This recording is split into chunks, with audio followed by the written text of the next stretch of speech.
Clement Decrop. Oh, what a fascinating young man. Love talking to this young man. He wrote a book called Idea Space, but he just explores the area of what it takes. My goodness. I opened the conversation with what's your decision-making process? He has a whole way of making decisions where he goes past, present, future. We get into consciousness and where that is. He's a big technologist too. He's got patents. He's a young man. He's from Belgium, moved to Spain, moved outside of Philadelphia here in the States. Now is in Venice Beach.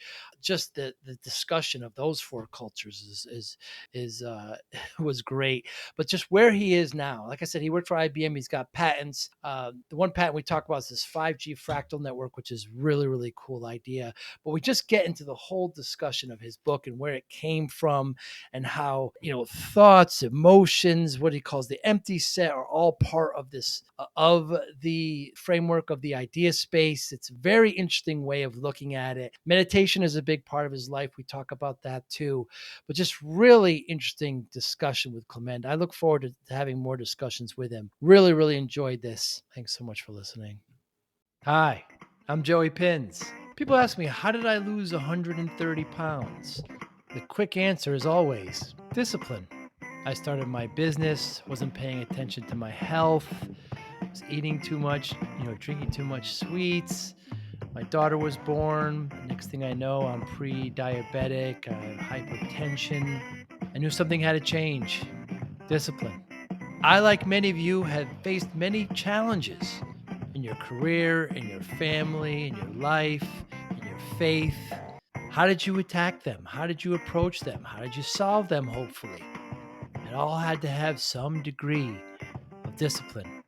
I'm also asked, how did you found and start a tech business that lasted over 25 years?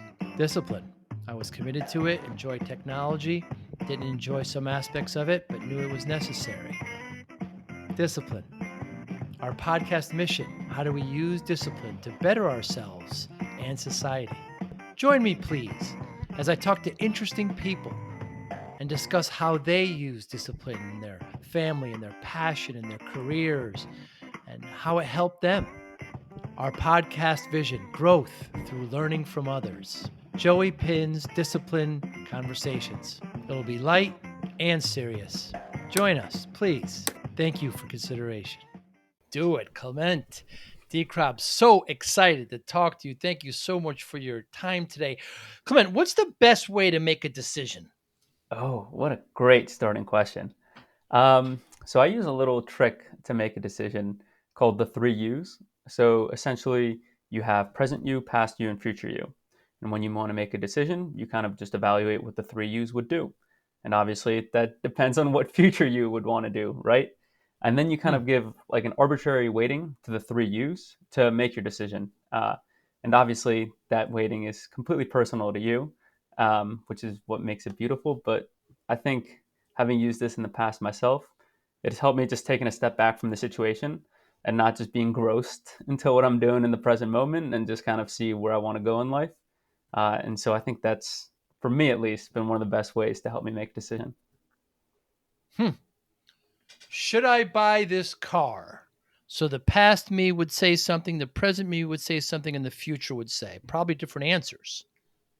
Yep, exactly. And like the key is, like for me, my past me probably doesn't get as much of a weighting as the future me would get, just because it depends on the future value.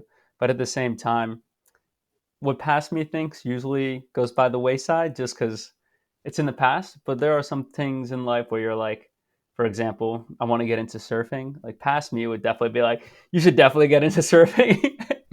And future me definitely wants to as well. So now present me just got to make it happen.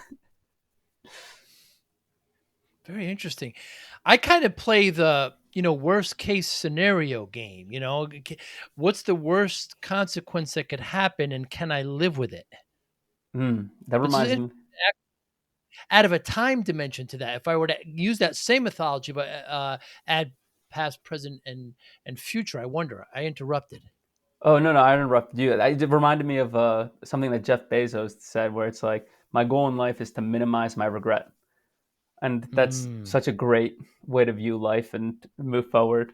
Just minimizing regret. Talk to me about regrets. I mean, do you have any? I feel like everybody does, right? That's like part of human Hmm. nature. Hindsight's always 2020. But the key to life is again minimizing the regret and like making these decisions at moments in life where you're like, okay, I know I'm not going to enjoy this later, and it doesn't always have to be. Sometimes it's an easy thing to do. Sometimes it's hard, right? But it's this whole concept of what is the right thing to do, and that's Hmm. an age-old question that I don't even know if it has a right answer, but it's hard to put into words, right? When something is right, you just it feels right. And so a Hmm. lot of times with that same mentality of past, present, and future you, it's not like you're telling yourself something. It's just like, okay, what does it feel? Which one feels most right? And that kind of helps you just put a different lens on the situation so that you can make the right decision. You know, I consider you a man of science, and it's interesting what you're talking about here. To me, sounds more art than science. You're telling me to listen to your gut. Perhaps you. So you know, in these kinds of decisions, obviously it's going to be flexible, but maybe 20-30% science and 70-80% gut. I mean, it all depends on the situation, but you're not leaving it all up there. You're leaving it to art a little bit. Of course, yeah, you got to leave it up to art. I think something science gets a bad rep sometimes, and it's because it doesn't feel like there's art, but so much of science is art. Like, Interesting. for instance, when people come up with an experiment to test something, like one of the most famous ones is the Michelson-Morley experiment that tested the speed of light, right? With like the parallel mirrors, and they were moving the mirrors, and they found that when an object is moving in a specific direction, that object contracts spatially in that direction. So, for example, if I'm moving to the left of my screen, I'm spatially contracting relative to you in that direction. And to make Hmm. up for that spatial contraction, time has to slow down for me relative to you. And so, in order to come up with these crazy experiments to test things like this, you have to be creative and you have to be artsy. And so, Oh, I think that's what science sometimes gets a bad rep in that regard. But it's like very like, oh, math, very like rigorous. But math also is right. very creative and sciencey. I mean, artsy. I have two daughters, Clement, and one is very much a scientist. She wants to go into molecular biology and pathology. Everything, the world is very black and white to her. You know, she likes questions with one word answers. She loves math. Not to say she doesn't like music, and she certainly likes the arts as well, but more of her life. And the other daughter is pure artistic. Everything is gray, you know, and everything is, you know, kind of this way and that way. And very, it's just the opposite, but there's no real way. I mean, they're both right. Yeah, and how do they get along then? Is it? I feel like they complement each other beautifully. Then, like whenever they set their mind to something, they can definitely just kill it. Yeah, it's true. Yeah, I never. They're in their 20s, and I've seldom ever see them argue. So maybe that's the reason why their perspective. That's interesting. Now you were born in Belgium. You came here, I believe, when you were 10. You're in the greater Pennsylvania area. Is your background science? Yeah. So born in Belgium, moved to Spain, moved to America when I was like 6, and Huh. then I recently moved to Venice Beach, just get some warmth, some sun in Oh my life. boy. Oh boy. Um, Yeah. but yeah, ever since I was young, I was fascinated by the sciences. My third grade science teacher, her name was Mrs. Stachina. She was a nurse and she would teach in her off time. And she was so nice because she taught me the value of sciences in like a very, I don't even know how to describe it, but it was a very beautiful way where you really saw the value for what life was and what sciences was. And ever since that point, I just got super into math, super into physics. It was always I always enjoyed learning how the world worked, right? Because when you understand how the world worked, then you get to use it to your advantage. And that's kind of like our closest modern day equivalent of having superpowers. um, Mm, like you look at someone like Elon Musk and what he's doing, and it's all around the laws of physics, right? He always comes back to what are the first principles? How do we break this down in a very like physics based way? And how do we build up from there? And so mm. teaching sciences, especially at an early age, is super important. But at the same time, it's also important to teach the arts because the two kind of balance each other. And going back to what I said earlier, if you don't have the arts, people aren't going to be able to create new science. I have to kind of take a moment, Clement, to think about this. So Belgium to Spain to outside of Philly, now to Venice Beach. My goodness, you have. Such different cultures, all four of those places. No wonder you're looking at surfing now. Exactly. Yeah. Had to switch it up. But it's traveling is a beautiful experience. There's a good quote by Alan Yes. Watts who says, in order to appreciate your own culture, you have to live someone else's. So, yeah, Mm. I don't know about you if you like to travel at all as well. I do. My father is from Italy, so he sent me over there when I was 10. And yeah, and so I spent a lot of summers there, and just to getting a perception of how differently people live is an education to itself. What was the biggest lesson and takeaway? Because 10 is young, so I feel like that helps shape your mind so much. So, like, what are some like the biggest takeaways you've had from just those experiences? Well, the lifestyle over there in southern Italy it couldn't be different than here from in the U.S. in the States. I mean, they just slow down. You don't really talk about what you do for a career because they're just kind of working to to pay the bills. So, they eat well, they walk everywhere, they enjoy life at a very different level. Sometimes a little too slow, Clement, but other times just right. I'm sure you experienced that in Spain. Yeah, honestly, you read my mind. I was gonna say Yeah. I lived in Spain, and then I had an internship in Spain in one of the universities, and I remember internships. Obviously, sometimes there's some lulls in the moments. It's Mm. only a 2 month experience, 3 months experience, and so I brought the book "The Intelligent Investor" by I forget Ben Graham. I want to say it was Warren Buffett said to read it. So I was like back in an investing phase when I was younger. And I was like, let me read it. And one of the people there was just flabbergasted by the whole idea of like trying to make money. Wealth, Yeah, yeah, and honestly, that was like a huge just eye opener and really nice because in the U.S. that's what everyone is all about, like right. making money. But there's a good quote by ASAP Rocky, who's a rapper, who says, "Wealth is in the mind." Um, And it's really not as how much money you have; it's how much time you have to yourself to spend on the things you want to do. And that's a Mm. hard lesson to teach people, especially at a young age when it's like a very rigorous educational system that leads you into a specific job that you kind of just crush from 9 to 5 until you're 60. Um, but I think if you're able to realize that and kind of take a leap of faith and do something that you want to do in life, whether it's like a dream, going back to the regret thing, like you want to minimize regret. Mm. There's another good quote by Confucius, which said, "Everybody lives two lives. The second starts when you realize you only live one." So just having the self belief to just send it on something, and it doesn't have to be like the thing because you'll figure it out along the way. But I think it's just like a very important life skill. And not if I didn't experience that in Spain, then who knows? Maybe I would not be where I am Mm. today. Mm. Mm. Yeah, the education of travel uh, is oh my goodness, it's so important. And oftentimes we don't see many here in the States travel outside of the country. It's unfortunate, especially Europe. It's just so different there, and not that one's right and one's wrong. It's just different. It's just different, and you need to see that people can live differently and still be happy. What is consciousness, Clement? Yeah, great question. I don't know if there's like a I don't know, like for as long as humans live, I don't know if we'll be able to very specifically answer that question because it's like a Mm, moving target, mm, right? As soon as we answer it in some way and we have an idea of what it is, it's going to shape like water, to shape into something else, and we'll have to describe it another way.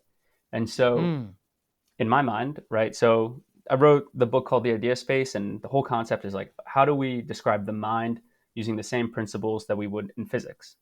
And so, in that sort of framework and lens, we take some artistic liberties. So, an idea space consists of your thoughts, emotions, sensations, perceptions, and the empty sets. These are your elements of your idea space. And then consciousness is like a light that you shine onto your idea space. And humans have idea spaces, mm. of course, but maybe dogs also have idea spaces, right? When I look at a dog, they're happy, they're sad, they're definitely thinking about something. Don't know what, maybe squirrels. um, and they have their own form of consciousness. And so, an interesting question to ask yourself is like, when did consciousness start? And if you run that little experiment, you'll find that it's almost impossible to find the starting point, right? Is it when the first life was created? Is it when the nucleus was made in eukaryotic cells? Is it when the genus Homo came into existence? Or is it when sapiens came into existence, right? There's no definitive starting point, but I think exploring consciousness is super important, especially in like helping build discipline, just because if you don't understand your own mind and how you work, you're not going to be able to build the habits that you need to achieve the things that Mm. you want in life to minimize that regret. Especially in this time of AI, Clement. I mean, consciousness really comes into play now. I mean, I've heard Elon Musk say that they never taught the AI, in the self-driving cars, they never taught it how to read, but it knows how to read now. So it's like, yeah, because he had to make his own C compiler, and like, so yeah. Um, so we have to really branch out now as to what consciousness is. It's a very interesting definition that you have. It's kind of the light.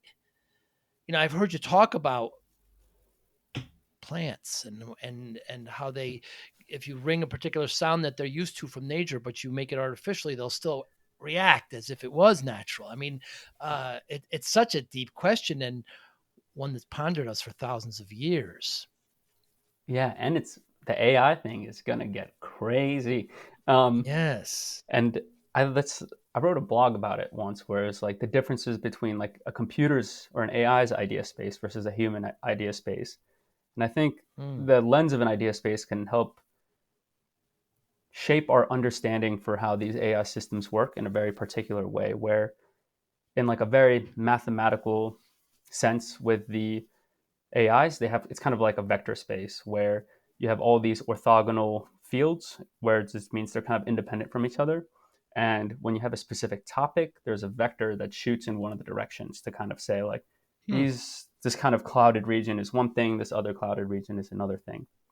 And so by building your base model off like billions of parameters, right?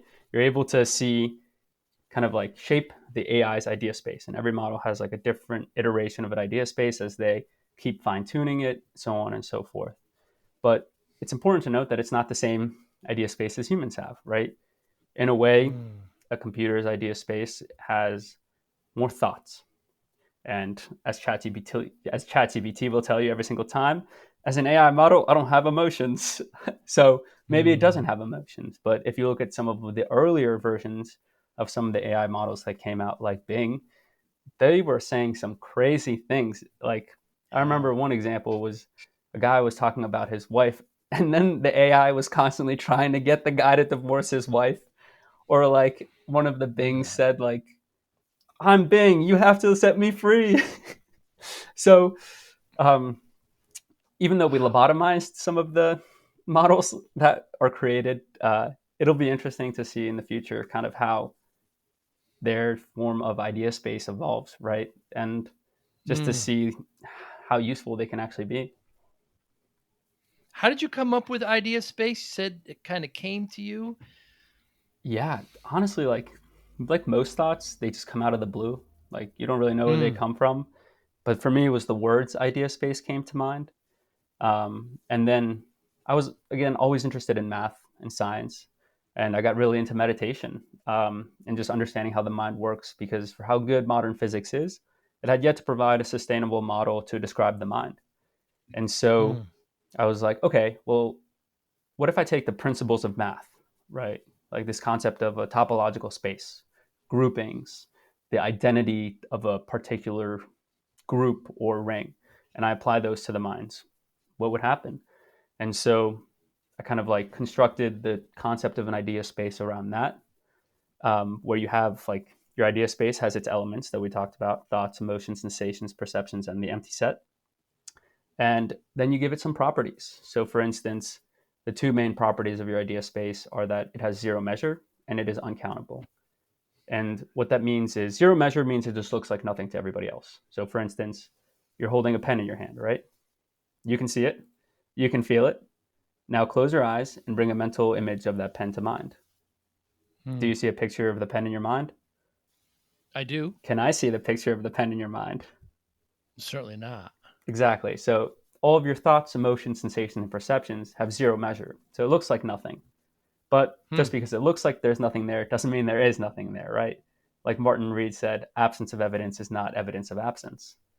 And so Hmm. this kind of leads into the second property of uncountability, which just describes a depth of infinity that is larger than the infinity we use to count. And in layman's Hmm. terms, it's congruent with impermanence. So it's always changing. So, for instance, if you sit down and try to kind of see what's going on in your mind with the thoughts, you'll see they're always moving from one moment to the next. And that's similar to like the universe around us, right? Like cars are always moving, the earth is spinning around the sun, it's spinning around the center of the Milky Way, which is just floating in outer space, right? Everything's always moving. And there's a good quote by Heraclitus that kind of brings into, that just helps understand impermanence. And it's, no man steps into the same river twice, for it is not the same river, and he is not the same man. And Hmm. so the goal with the idea space is really just to help build a mental model of the mind so that we have a better understanding of how it works. And then we can use it ourselves to help build discipline, honestly, at the end of the day, because Hmm. people have ideas for things they want to do, but they'll never execute it unless they have the discipline. And that's something like, Hmm. from hearing your story, you're very familiar with, right? Building your business, losing the weight. It's Hmm. it's like the foundational block of everything, right? It's interesting you say that. So the elements of the idea space, thoughts, emotions, empty set is interesting. This concept of empty set you talk about is really the absence, like you mentioned, of anything. Yeah, exactly. And a good way to experience this is by focusing on the breath. When you focus on the breath for a brief moment of time, no thoughts really appear, right? This just kind of this emptiness. And a good way to think about it is like, imagine you have a table that's describing apples and they have different characteristics like the color, does it have a stem, and whatnot. And let's say that the first apple, the entries are red and then blank. There's nothing there. You don't know whether it has a stem or not. There might be Hmm. a stem, there might not be a stem, right? Absence of evidence is not evidence of absence. And so in your idea space, you're allowed to have emptiness, and emptiness is usually dubbed beginner's mind in a lot of Zen practices. And it's a great starting point because in beginner's mind, you're not biased by preconceived ideas. So when you want to do something and it's new, a lot of times you'll be like, oh, I can't do this. I've never done it before. I don't know what I'm doing. And then you just don't Hmm. build the discipline to follow through with it. But with beginner's mind, you're able to kind of put all that by the wayside and approach it with a fresh perspective and just a new lens. I had this discussion, of course, with my partner, with the girlfriend, and is no answer still an answer? It's kind of what we're talking about, right? Yeah, the Marcus Aurelius quote. You always have the option of having no opinion. Mm. Yeah, and it's sometimes more What do you powerful. hope it can be, right? Yeah, yeah. What do you hope the reader takes away from your book, Clement? Yeah, that's a good question. So I think the biggest thing is this concept of unlearning. So Hmm. the way that we grow up, we're taught a lot of things, and we're taught a lot of ways how the world is and how the world works. But the problem is that we confound objective truth with imagined realities. So, what do I mean by that? Objective truth being things like relationships between people, health, mountains, rivers, like things that can feel, touch, and exist, right? Those are objective truths. But then we also have imagined realities, and these were created around 70,000 years ago, give or take, with the rise of fictitious languages in the cognitive revolution.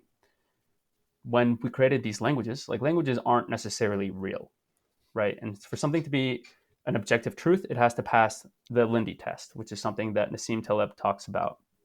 And the Lindy test is essentially the test of time. So something that was true a million years ago is going to be true a million years from today. For Hmm. example, math. That's and that passes the Lindy test. 2 plus 2 equals 4. That was true millions of years ago, and that'll be true millions of years from today. But when we take that same sort of test and apply it to, let's say, languages, right? Does English pass the Lindy test? Well, at what point English didn't exist? Now it exists. So there'll probably come a time in the future where it doesn't exist anymore. It evolves into something Right. else. just like Latin did, right? And so we can play this game with a lot of different things in life, like money, languages, laws, governments, religions, scientific theories, even. And we find that none of those really pass the Lindy test. None of those stand the test of time. But Hmm. that's not to say they're not important and useful. Like, for instance, if we didn't have laws, some crazy things would happen on Earth. If we didn't have languages, we wouldn't be able to communicate and cooperate so effectively. But a lot of humans put a lot of energy, time, and mental power into these imagined realities, right? And they kind of harpoon onto them and deem them important and build nests around them. But the conundrum is that they're always changing, right? And so when you attach to something that is impermanent, you're bound to suffer because it's going to change. And when it changes, you're going to be upset because it's not the thing that it was before. And so with the book, it's called something called the path to awakening, which I know is a very like woo woo term. The whole mindfulness Yeah. space has a lot of woo woo terms, which kind of is one of the goals of the book to help like approach it from a scientific perspective. But through the path of awakening, we learn about different concepts that you didn't know existed. They were unknown unknowns in your idea space. So things that you didn't even know, kind of like before gravity. Like, did the concept of gravity exist before Isaac Newton introduced gravity? So Hmm. that's like an unknown unknown. And so Hmm. by lifting these veils of illusion, right? That's what I call it. You're able to just build a truer perspective on life. And that truer perspective on life helps you see what's important in life and what's not. I mean, that's a very, very grand vision for the reader. So when you are writing the book, do you constantly think what is the reader thinking, or do you kind of put them aside and get your thoughts out? Yeah, good question. The writing process is a doozy. It is. Yeah. It is. Um, so the first draft was get the thoughts out. Like, I didn't Right. even really know what I was writing about. I just wrote about things that withstood the test of time, which was math, physics, and history. And the silver lining between all of them was this concept of an idea space. And so Hmm. I think after the first edit is when I really started taking into account, okay, who's my audience going to be? What are they going to try to take away out of it? And then you just do a million rounds of edits, as I'm sure you're familiar with your book. Yeah. Um, Yes. and I was thankful enough to have a really good editor who he did. Do you know who David Goggins is? Of course. Yeah, I saw his yeah, I saw the quote there. yeah. So Yeah. he's the one who edited David Goggins' book, and he reached out and was interested in doing my book, and I was like, yes, Ah, please. And he provides some great insights to really like fine tune it and get it to the point where the first draft was like 800 pages with some math. yeah. This draft is 300 pages, a picture on every page, because I have a little quote where it's like, if a picture is worth 1,000 words, then an idea is worth 1,000 pictures. And Hmm. so yeah, that was kind of like the writing process. And yeah, did you go through something similar with yours? Oh, the editing was oh my goodness. I mean, every word. Yeah, I didn't have 800 pages, but I had way too many, and they just cut it, and cut it. Yeah, which was which was absolutely needed because it's your first book, right? Yep. Yeah, mine too. Yeah, that was very, very, um, very, very, very just long and just arduous and And cutting hurts. exhausting. It does. Some of the things and some of the points that you want to bring out that you think are, that are going to help. And you just don't know, Clement. I mean, if it could help one person, it's worth it. You don't know. You come up with this and you back it, and here's how I derived at this area. Same thing that you did, and you've got a lot of patents, Clement. I mean, how does such a young man have so many patents? Well, the one I want to talk about is the 5G fractal network. Yeah. So I work at IBM, and so like I got out of college, worked at IBM, wasn't very fulfilled, went on 2 year sabbatical, and then came back to work on some deals to just get some money while this is coming off the ground. I'm almost at a point where I Mm, can be self sufficient. So definitely looking forward to that. But with the good for you. patents, um, IBM was the number one patent producer for many years, for like 29 years Mm, running, and they just got overtook by Samsung because I think they stopped putting emphasis on it. So the whole process was very streamlined, and I worked with a lot of master inventors, many of whom are on the Wikipedia's most prolific inventors list. And they just showed me the ropes for like, what does a patent look like, right? You have this sort of template around the background. What are some of the key technologies? What are the key claims that you want to make? How would it work? And prior art. Does it exist? And how is your idea different? And so once you get that process down, it's kind of like wash and repeat, right? Rinse and repeat. And Hmm. you kind of ideate with a group of people, try to solve a problem. You solve it in a way that's unique. You write the patent, and then the lawyers take care of it. And luckily, with IBM, you don't have to pay the lawyers yourself. They do it. IBM does it. Mm, But it's mm. quite an expensive process if you want to do it yourself, which is unfortunate, but uh, good to get that safety for yourself. But with the 5G fractal one, I'm a sucker for fractals. That's one of the chapters in the book is around fractals, actually. And the whole concept was, okay, so you have all these cell towers everywhere, right? And with the different evolutions of 3G, 4G, 5G, you're getting a lot different, like 5G, especially microcells, just placed in different areas so that you get greater bandwidth. And the whole idea was like, where do you place those cells? It's hard to tell. And so what you do is you come up with different fractal designs, and a fractal is just a self-repeating pattern. So you start with like, let's say like a triangle, and then on each edge of the triangle, you add a little triangle, and then you just keep repeating that. And so the whole idea was like, okay, let's use different fractal patterns around different geographies, and let's just simulate what works and kind of just Hmm. see what that looks like, and then have a feedback loop where it's like, these are the performance metrics you have, and if you get good performance, that's a good fractal network. Bad performance, bad fractal network. And so that was kind of like the key concept around the idea. But of course, that idea can be used for anything, right? If you're making a chip, can you lay out a chip in a way that has like a different fractal pattern? Right now, a lot Hmm. of the chips are columns and rows, especially in the memory, which is great. It's so much simpler than anything else. So honestly, we probably should just keep it at that. Um, but yeah, so that was a little bit more about kind of the patent idea. The patent process is it's a fun one, and it's doable. I think that's something that people like. They're afraid of the process, but it's an achievable process, right? Like, of course, you were not when Hmm. you start it, you're not going to know what you're doing, but if you take the steps to pursue it, then it's definitely doable.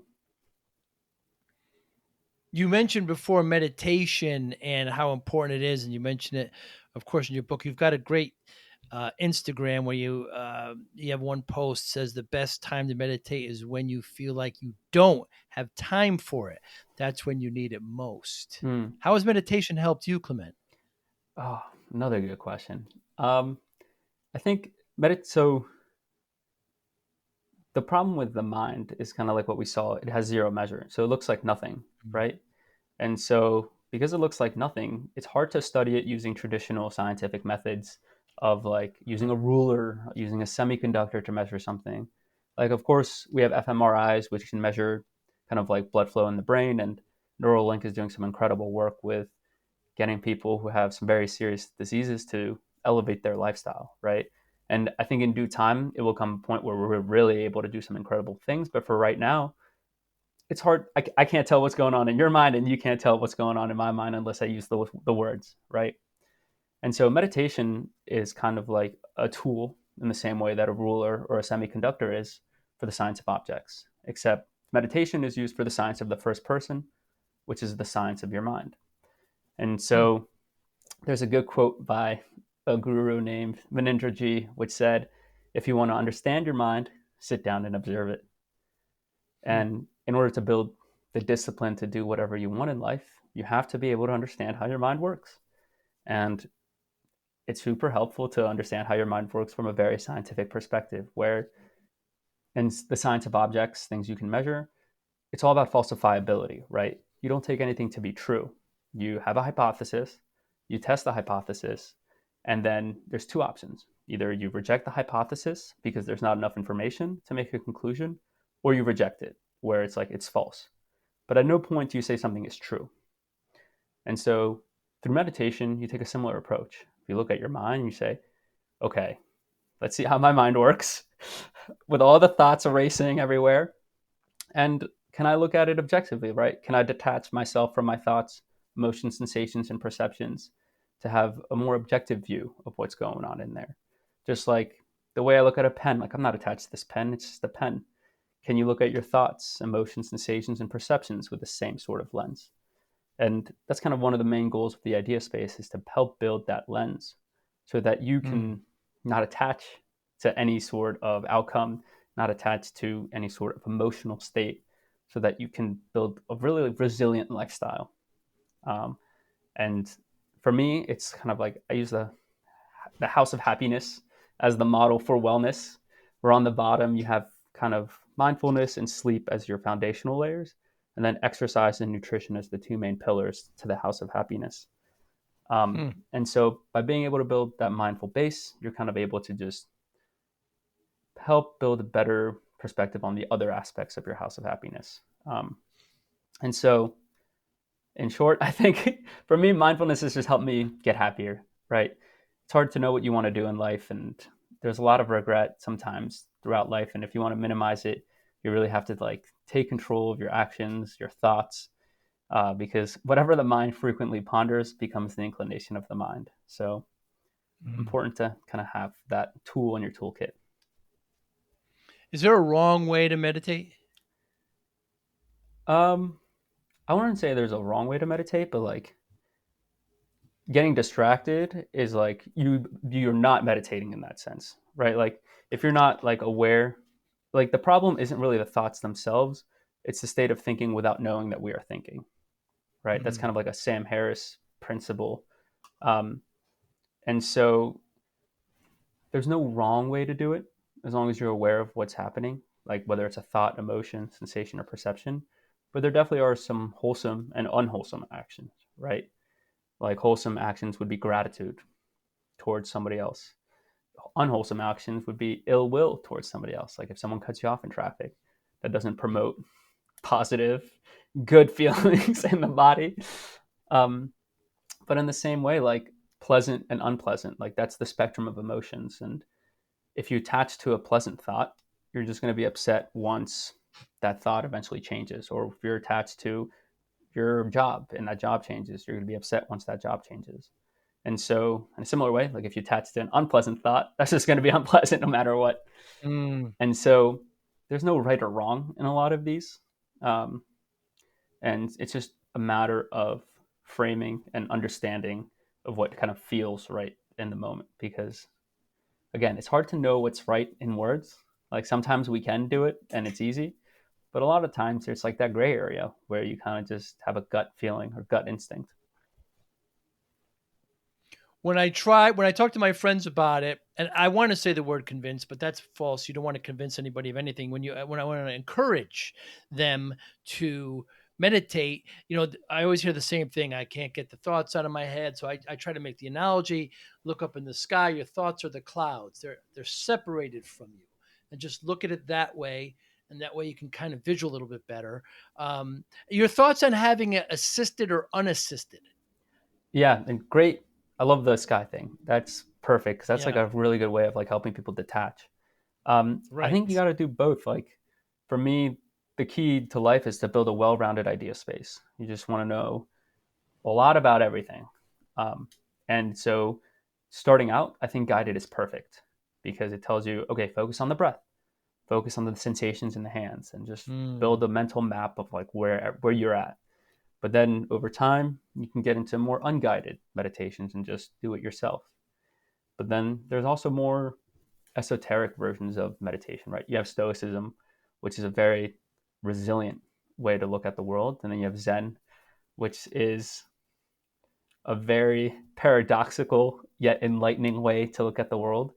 And there's a bunch of Mm. different meditation techniques you can use. And so I think the key is to explore which one works for you, um, and not be off put by the woo woo culture around it, which is definitely exists, and it's a shame that it exists. But it's like the reason it exists is because a lot of these things is hard to put into words, and when you can't put something into words, you describe it in senses that are just like magical and euphoric, kind of like when people take like psychedelic experiences, they don't describe them in words. It's all this like ineffable nature of life. Mm, Um, mm. and so, in that sense, it kind of lose people will get turned off by it, which is a shame. But I think for people who are, I think anybody, it's important to like just have a good understanding of how your mind works, objectively without the eye like controlling everything. And Mm. so, doing that technique, like you said, just looking at the sky and trying to detach your thoughts as if they were clouds in the sky is super valuable in life.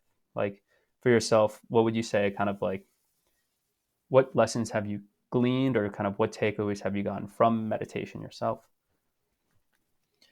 Again, the whole woo thing is a, terrible, uh, reputation it has. But I mean, I find also not only meditation and journaling, but just kind of getting outside and just this is going to sound woo woo, but just walk. I'm sure you do it there on the beach there in Venice Beach, but just with no shoes on, just feeling the earth. I'm here in Western Florida, and we've got great beaches here, but I just like to walk the grass and just kind of feeling grounded. It just kind of helps me. And then leaving the cell phone in the house, and just walk around a little bit. It's a form of meditation in itself, and just being connected like that. We're just too connected here in the States, and it helps to kind of go back to where kind of the foundations that you mentioned before. Yeah, and I went on a week long silent retreat like a couple Hmm. years back, and it was very enlightening from the perspective of like just how connected we are to everything. When I went on that retreat, it was one of the first times in my life since like I was a kid where I felt like human in a very like Hmm. basic way Hmm. where all I had to do was Primitive. think, like meditate, eat, walk, sleep. That's it. Wow. Nothing else. And that just helps build perspective as to like what's truly important in life. And I think that's kind of what where meditation helps. It kind of detaches from those imagined realities, like I said, to focus on what is important, like your health, your relationships with people, like the earth, the things that are real. Hmm. In the end, only three things matter: how much you've loved, how gently you lived, and how gracefully you let go of things not meant for you.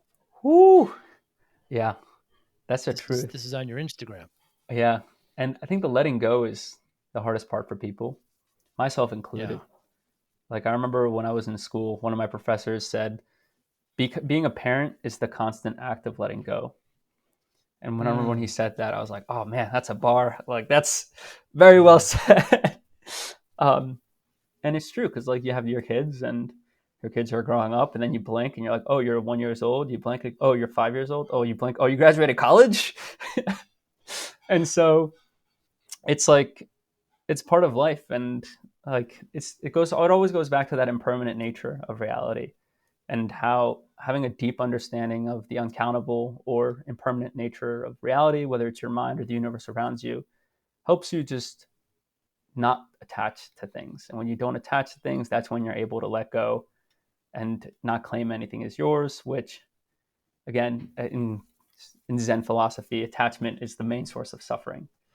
And Hmm. suffering is kind of the opposite of happiness in a way. Like when you suffer, you're probably not very happy, but when you're not suffering, you're probably pretty happy. And there's a good quote Hmm. by Charles Darwin, the like founder of evolution, who he says, "The happy, the vigorous survive and multiply." And so, Hmm. just the concept and the idea that he was able to see happiness in the species and where he was studying in the Galapagos, whether they were like random birds or random lizards, maybe even plants. Hmm. Like that's a little more less definitive, but like just the concept of happiness applying to survival and multiplication, which is kind of one of our key like instincts as human creatures and like living creatures in general to multiply, I thought was fascinating, especially coming from him Hmm. as like having such a unique perspective on the whole concept of evolution. Yeah, survival of the fittest. It is refreshing to hear something like that from him. Clement, I heard something about a month ago, and it's really kind of stuck with me for the whole month. And I'll share it with you. This particular author found that people get stuck in three ways. One, they try to control things they can't control. Two, they get stuck in the past or the future. And three, they focus on things they don't have. Hmm. Yeah, I wonder if you know people. I know I suffer from some of those myself. same. Yeah, I mean it's just like human tendency, like wanting to control something. What was the second and third one again? Wanting to control First something. one was can't control you try to control things you can't control, like watching the news and doing this thing, there's things you can't control. Second is being stuck in the past or the future, Mm, something that happened when you were young or something that you think is going to happen in the future. And the last is focusing on things that you don't have. yeah, and I think that happens to everybody. And the key Yeah. that's helped me is like, so in Zen, there's these concepts called koans, which are sort of like the identity of an idea space, where it's like a key, a quote, a song, a word that captures the essence of a particular idea. For instance, that Heraclitus quote I said around the river captures the identity Mm. of impermanence. And so, in that second concept you said around you're thinking about the past or the inaccessible past or the imaginary future, as Neil deGrasse Tyson likes to call it. A good quote that kind of helps recenter yourself is by Joseph Goldstein, who says, "You experience the past as a thought in the present, and you experience the future as a thought in the present." And I know Mm. when I first heard that, I was just like, "Oh, of course!" And it's so simple. But sometimes when you hear like these words being said, these powerful quotes, it's a koan, right? It hits you like a brick wall. It captures the Hmm. identity of an idea space. And in the book, it's analogous to when a black hole forms. When a black hole forms, a star just collapses on its own weight and just rips through the fabric of space time. So, if like space time is a trampoline or a piece of paper, imagine if I take a pen, push it down, push it down, push it down, and then just click the pen and it just breaks through the fabric. And a koan with the identity of an idea space follows a similar pattern. And they help build the principles in your idea space because then you're able to go back to your quotes. Like, for instance, in my phone, I have in my notes, I have one called Life Lessons, and it's just hundreds of like different quotes that I've heard for the past like 10 years that have really just resonated with me. And whenever I'm down or I need like guidance, I just go back to my quotes and I say, oh, that was that. And that kind of helps end the spiraling of thoughts around whatever it is I was thinking, whether it's like the past or the future. Mm. So that's like one of the main takeaways I write in the book is like, if there's one thing you should do, whenever you hear something that really resonates with you, write it down because future you Write it will thank you down. for it because you get to return to it. Yeah, I write down everything. I just have that habit. So, you mentioned before, Clement. So, I started my business some years ago, and I was working way too hard, 14-hour days, and not paying attention to nutrition. One of your foundations there, right? And I was eating poorly at night, lots of soda, got myself up to 340 pounds. Doctor said to me, if I don't lose the weight, I'm not going to see my daughter graduate. My daughter was just born, so I spent the next 6-7 months, lost 130 pounds. And you alluded to it earlier about discipline. Yeah, people always ask me how, like there's some quick way, Ozempic or whatever, some quick way of losing it, right? And the answer is always discipline. That's how I lost it. People don't. It's not that difficult. I wonder. You mentioned it before, and you mentioned discipline as the foundation. But how does discipline play a role in your life, Clement?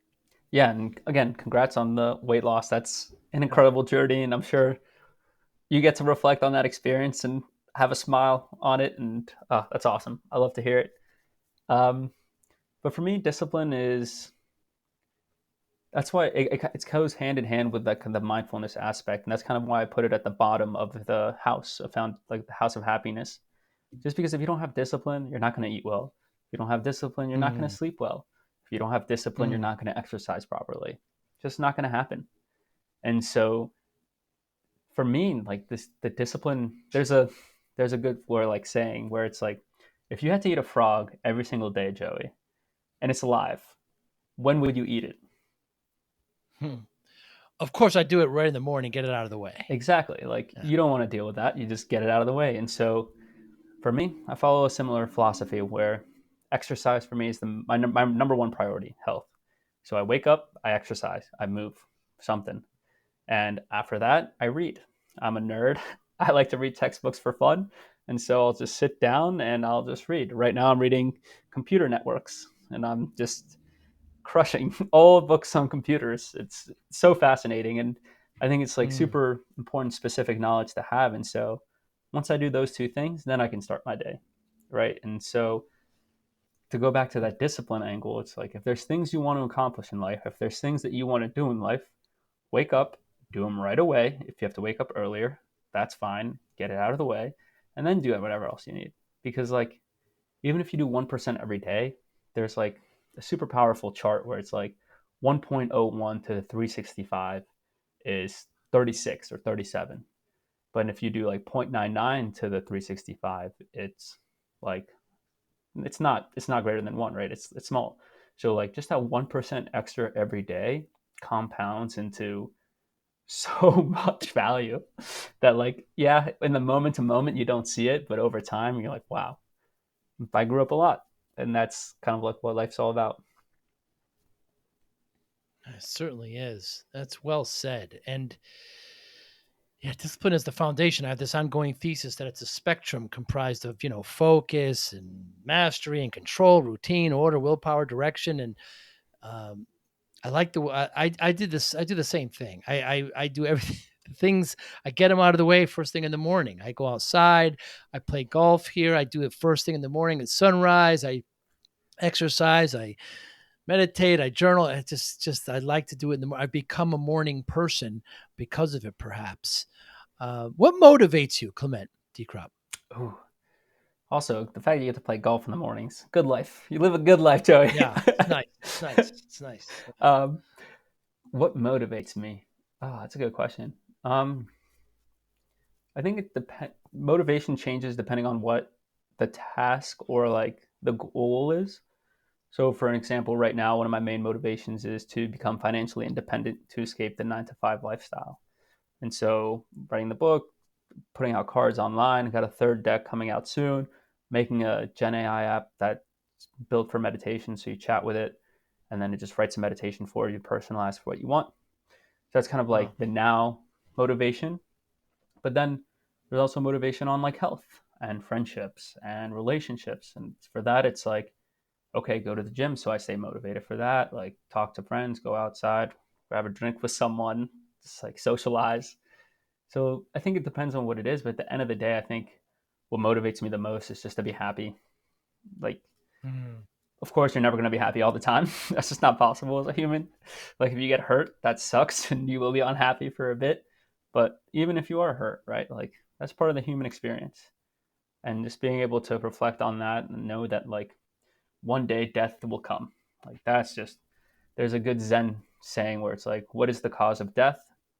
Birth, Hmm. right? So, I think coming to terms with your mortality and just understanding that it's going to happen really allows you to buy into the everybody lives two lives. The second starts when you realize you only live one kind of perspective. Mm. And it's hard to have as a kid, but I think the older you get, the more true that saying becomes.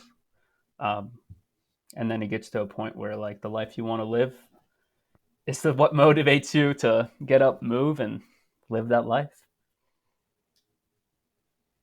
So, given that, Clement, what, how do you measure success? Mm, that's a good question. I think for me, measuring success is like doing the things you say you were going to do. Like Hmm. for me, when I was writing the book, I came up with this book marketing plan where it was like, okay, we're going to release these cards. We're going to build like an Instagram. We're going to do all these things and it's going to happen. I'm going to write the book. And like a couple of years later, I have the cards, I have the book. Great success, like Borat would say. Um, Hmm. but yes, I think that's like the key to success is like, okay, did you do the things that you said you were going to do in the past? And if you did, great. If you didn't, why didn't that happen? And can you do anything else to change that? And I think a big part of that is like setting reasonable and attainable goals where like if I'm going to say it right now, like I'm going to build a rocket in the next 3 years to send people to Mars. It's like, all right, that's not as achievable. And I'm sure like Hmm. Elon was thinking something similar when he was building SpaceX, right? Like, okay, I'm not going to get this now, but in like 20 to 30 years, just watch. we're going to have rockets and it's going to be cool. And so in that meantime, he built all these intermediate goals of just like, okay, we have Tesla, we had X and PayPal, and he just slowly grinded and built it on what he wanted himself. And I think that's super important for everybody. It's easy nowadays to compare yourself to everybody else, especially when you have Mm. Instagram, you got news, you got everything. But it's like none of that really matters. It's just like, okay, are you happier than you were yesterday or the day before? Are you in a better place than you were before? Are you still healthy? Are you still happy? Um, and if you have all those things, and I think you live a successful life. You certainly do. Clement, I'm so glad we set this up. I've been excited to talk to you. You're inspiring young man. I love the direction. I can't see what's next. Thanks so much for your time today. Anybody listening, how can they get in touch with you? Yeah, and they thank you for having me. The best place to reach out to me is at the website theideaspace.io. There's the first chapter of the book is free on there too, so check it out if you can. And yeah, again, thank you, Joey. You've asked some great questions. This has been a terrific conversation, and yeah, you're an all-around great man. Thank you. You as well. And next time I'm in, oh my goodness, Venice Beach area, we'll get together and I'll watch you surf and maybe have a cup of tea. Please do. That'd be you're speaking my language. You be well, Clement. Likewise, see you, Joey. Thank you for listening and or viewing Joey Pinz Discipline Conversations. Please share this episode with one or two of your friends who you think may benefit from the episode. Our website, www.joeypins.com. There you'll find lots of resources and you could join our mailing list. Please follow us on all our social media, Instagram, Twitter, and Facebook. Podcast information, the video version of our podcast is on YouTube. Please subscribe. Audio is on all major podcasting platforms. Please follow them. And if you like it, please consider giving 5-star rating. Would really appreciate that. Would you like to financially support the podcast? You can go to our Patreon site. Consider $5, $10, or $20 a month. There's all kind of plans that we have there. There's like a one-time payment. What is this podcast episode worth to you? $25, $50, $100, $500, $1,000, $5,000. You be the judge. You can go to our PayPal account to do that as well. Thank you again for listening or watching Joey Pinz Discipline Conversations.